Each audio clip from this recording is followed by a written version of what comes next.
Hey guys, this is a video on adjusting your brake controller for the trailer that you've got.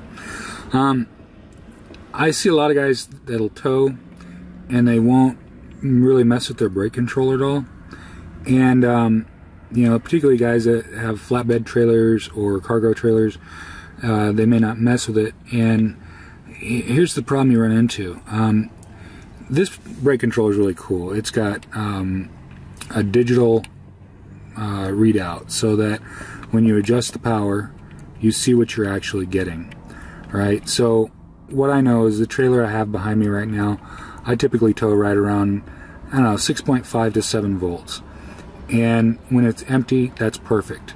If I'm towing and I've got a load in that trailer, I know I need to ramp it up. And this is just the way I do it. You know, you guys are responsible for your own trailers. Don't ever take someone's advice blindly. But what I do is I drive around with it and I find out at what point under normal stopping conditions does the trailer brake start to skid. And when it skids, then I back the voltage down. Okay, let's say it skids at 8. Okay, what I'll do is I'll back it down to about 6.5. Okay, so it's still going to provide good power and stopping, but it's also not going to be overkill and skid my tires all the time.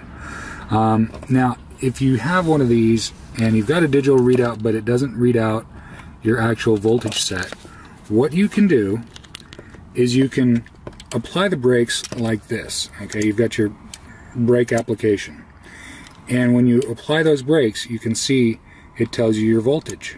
Okay, so my 6.8 will read, okay, let's do the OK. My 6.8 will read 6.7 or 6.8 when I pull the trailer brake, right? So that's how you can tell how many volts you're sending. Now, if you want higher, you bump it up, and as you can see, when you apply, it goes to 7.1 or 7.2.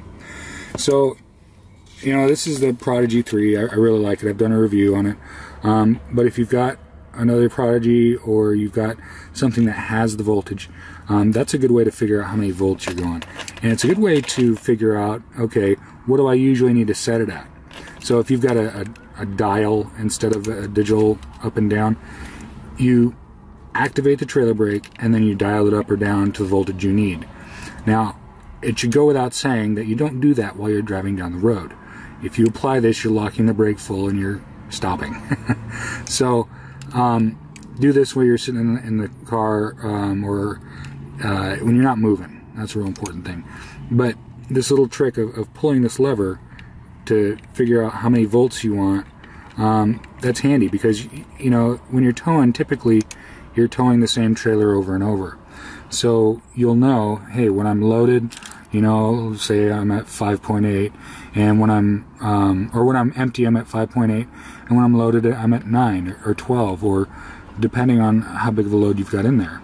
So that's how I tell. You don't want the trailer brakes to be skidding on you all the time. It gets real embarrassing when you come up to a stoplight and everyone hears this when you come up to a stoplight. That's not very fun. So that's how you avoid this. If you have a trailer brake and you are just leaving it alone, well, you're going to have one of two things happen. When you load it down, you're either not going to have enough brakes, or if you have it set up for when it's loaded down, when you don't have anything loaded down, you're not going to have enough stopping power, and you're going to be putting more pressure on your truck's brakes. So that's my tips on that.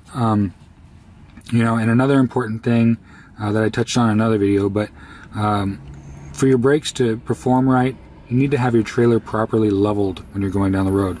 If your trailer is up like this or down like this, the tire that's a little bit higher, if you've got a dual or triple axle trailer, the tires that are up a little higher will skid while all of the pressure is being put on the wheels that have the most weight.